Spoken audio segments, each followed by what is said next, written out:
Mga taga-showbiz na nagbabalik po ang Dolphy, the People's Laughter. Nandito pa rin po ako sa Heritage Park Taguig. Kasama pa rin natin Mr. Lars Santiago. Tito Lars, maganda yung interview mo kay Vandal. Gusto ko yung sinabi niya na as much as gusto niyang sabihin na favorite siya, pinakita ni Tito Dolphy na lahat paborito, pantay-pantay. Wala siyang kinikilingan. Lahat ng anak niya, mahal niya. I asked the same question kay Boy 2 at tabayanan po ninyo ang interview kay Boy 2. Nabalita namin, Boy 2, ikaw daw yung paboritong apo. Sabi niya, hindi naman, pantay-pantay din sa apo, sa anak. At yun nga, ang latest nga daw na laruan ni Tito Dolphy, yung anak ni Vandal na si Vito. Si Vito. Cute na cute daw si Tito Dolphy doon. Oo. At si Tito Dolphy, ang dami-dami niyang mga buhay na na-touch, no? Ang dami-dami niyang, like, ikaw, paano... Anong may experience particularly nung nag-guest ako doon sa Home Alone The Realest nung araw, madalas ako nag-guest dyan kasi ang tagal nun, yung show na yan ni Tito Dolphy. Every time naka-extend ako siya, pag before the take, kikwentuhan niya ako. Ang kinikwento niya lagi sa akin, yung mga bakla nung panahon ng hapon. Sinasabi niya, alam mo, ikaw, swerte-swerte mo. Kasi nung panahon ng hapon, hindi pwede yung ganyan katulad mo. Few lang nga daw sila Markova, pero mukha daw babae. So sabi ko talaga, so yung mga ganong kwento ni Tito Dolphy na, you know, in a way na binibigyan ako ng assurance that I am a lucky person, na ina-uplift niya yung aking moral as a gay person, na nakakataba ng puso, na galing ito sa comedy king, na talaga naman na yung mga pelikula niya, pinakita niya na may puso ang mga bakla sa lipunan, na hindi dapat ikahiya, hindi dapat ikatatwa. So, nakaka-proud talaga. Kaya idol din ng LGBT community ang comedy king. Ako naman, naging close kami ni Tito Dolphy simula 1980. Wow, 1980. Tagal na. Nung ginawa ang Dolphy's Angels. Okay. Kasi naging close namin yung Dolphy's Angels, may mga reporter noon, hanggang sa nanligaw siya kay Alma, nandun ako. Nung nagkahiwalay sila at naging sila ni Shasha, nandun ako. Nung dumating si Nicole sa buhay nila, very vivid pa sa isip ko kung paano nila tinanggap si Nicole. Tonight, speaking of the women of Tito Dolphy's life, napansin mo yung mga anak na babae ni Tito Dolphy, para magkakamukha sila, kahit iba-iba yung mga moms nila. At pag yung mga lalaki kasi medyo iba-iba pa itsura, yung mga girls. At si Sally, si Marikin, si Madonna, at saka si Zia, magkakamukha sila. At ang mga kutis, Oo. Ang mga kutis talagang, at ang ilong. Correct. Oo. At pag babae yung anak, parang iba yung, parang medyo special. Kasi mas maraming anak niya lalaki. Oo, parang like kina Sally, siya lang yung babae kasi. Correct. Kina Eric, ang babae lang si Marikit. Si Donna. Donna pala. Oo, tapos dito sa kina Dino, ang babae lang si Marikit. Oo nga, no? So, merong, kumbaga, parang iba yung niya, iba yung touring niya. May isa lang na tapos parang kamukha ni Tito Dolphy, mga female version. May muse ang bawat bawat pamilya. Pati syempre ang mga apo, di ba? Talaga naman, grabe, mga, like, yung si Vito binabagay ko, kamukha ni Vandal, pero maputing version. Oo. Pero sa mga anak, parang si Epi yung medyo haway ni Tito Dolphy talaga. Pag tinignan mo yung picture niya si Epi, no? Oo, pero si Tito Dolphy kasi mistiso rin eh. Nung araw na nag-uumpisa siya, kaya tingnan mo yung ilong niya.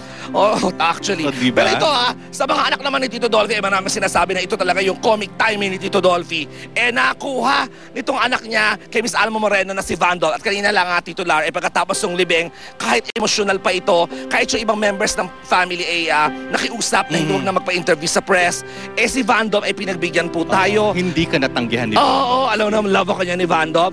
At narito po ang aking maikling panayam kay Vandal. Kita-kita naman natin kayo na isa ka sa mga very emotional sa inyong magkakapatid. So, kamusta ka naman ngayon? Medyo, di pa rin sumisingil, pero medyo nakaluwag-luwag na rin dahil naman natin masaya ng tatay natin doon. Pinagdaaw, sinulipad. So, medyo nakagang. Ang maganda nga, di ba lahat pala sinasabi, maski si Father kanina, sa mga video ng dati mo, na sinasabi, ang gusto niyang maiwan legacy, yung kung naaalala natin siya, tumatawa tayo, ngumingiti tayo, di ba? Yes. Basta laging, kahit wala na yung tatay natin, pag meron tayong mga problema, sweet, di ba? Isipin lang natin si Dolphy. With a smile, tatawa na tayo. Alright. So, meron ka bang mensahe sa daddy mo for the last time? Thank you sa lahat ba? Without you, I'm not here. Thank you for everything, and I'll pray Tulungan mo kay Angel na kita. Tama, may bago ka lang angel. At syempre, yung mga kababayan natin na patuloy na nagdadasal at tumupota, hanggang ngayon nandyan sila sa labas. Anong mensahe mo sa kanila? Sobrang salamat po sa inyo ng mga dumalo at nagdadasal. Sumuporta para sa tatay ko at overwhelming ko talaga yung nangyari. So, God bless you all. God bless you, Vandal. Mahal ka namin. Ayan po si Vandal Quezon. So, kumusta si Vandal? Okay naman. Actually, paalis na si Vandal sa sasakyan niya. Hinarang ni Lester ng 7 producers siya, pero showbiz yata. So, nakita niya ako, bumaba naman. Kaya maraming salamat kay Vandal. And I understand may pinuntahan yung buong family at sila muna ang nag-gather at nag-merienda. Sabi nga nila, kumukuha sila ng lakas sa isa't isa. Correct. Which is, yun ang maganda pag malaking pamilya eh. No? At saka napansin ko nga na lahat naman ng sambayan ng Pilipino napansin na ito mga magkakapatid ito, talagang hanggang sa dulo, magkakapatid, close, di ba? Kahit iba-iba ang kanilang mga nanay, di talaga, at iisa ang pagmamahal nila sa isa't isa. At talagang, kasi si Tito Dolphy has his way of, yung para maging close ka sa kanya. Saka, yung sinasabi mo nga si Tito Dolphy, di ba? Ang daling makatanda ng pangalan. Yun, oo, grabe. Ako bang nakikita kami sa Baklaran, yung minsan nakakayangan, yung siya pa yung kakalabit sa akin. Yun ang isang particular na kahit isang beses ka lang niya nakita, matatanda niya yung pangalan mo, kahit matagal kayong hindi nagkita. Ito nga nung yung huling time na dinalaw ko siya sa bahay, a few days bago siya ipinasok sa Makati Med, alam mo mga tinatanong niya, yung mga dating nakakasama namin nung 80s and 90s pa. Kamusta na si ganito? Oo, natatandaan niya yung mga pangalan. O, kamusta na si ganito? O, ano nang lagay ni ganyan? So, ano talaga siya? Talagang napaka-retentive ng memory. Yung memory niya. At saka, I remember, sa pag-memorize ng line, ang galing niya, sa punchline na before the take, lalo na nung mga panahon na nagkasakit na siya, makikita mo, medyo mahina, pero pag take na, nagro-roll na ang camera, tumataas ang energy, nakipagsabayan ng energy sa ka-eksena niya, at nakukuha pang mag-adlib, punchline. So, nag-iisa comedy king talaga. Oo. Ang panliligaw. Yun na nga, balitaan mo ko talaga. Grabe, ilang babae yung kanyang 18 na anak? Ang naabutan ko, yung kay Alma, nakita ko kung paano manligaw si Tito Dolphy. Talagang gentleman, papadalang peak flowers. ni Alma Moreno noon. Ay, correct. Peak niya sa bilang artista, queen ng mga sexy movies. Oo, pero talagang nung una siyang nagsabi ng I love you, alam ko yun sa telepono eh. Wow. At saka yung talagang dinadala niya sa mga magagandang restaurant.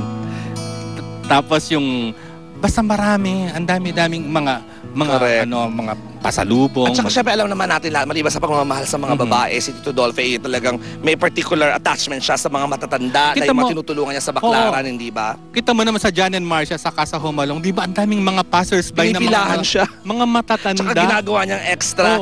Anyway mga kapuso, sa kasalukuyan po, talagang ang buong pamilya po at ang malalapit na kaibigan ng Comedy King ay umalis na nga po dito sa Heritage Park Taguig. Pero ngunit subalit na tapwat, makatutukan po ninyo ang ilang mga interview ko sa apo niya na si Boy 2 at in-explain yung kanilang mga tato na mukha ni Tito Dolphy at saan galing yung picture na yun na parang nagdadasal at ilang kaibigan din po ng Comedy King sa pagpapatuloy po ng Dolphy, The People's Laughter dito lang sa Showbiz Central. Pagiging extra ang first film exposure ni Tito Dolphy. Ang title ng pelikula, They Died to Live. 6 months siyang nag-shooting sa Tiaong, Quezon, pero nung napanood ang pelikula, dulo lang ng hawak niyang baril ang nakita.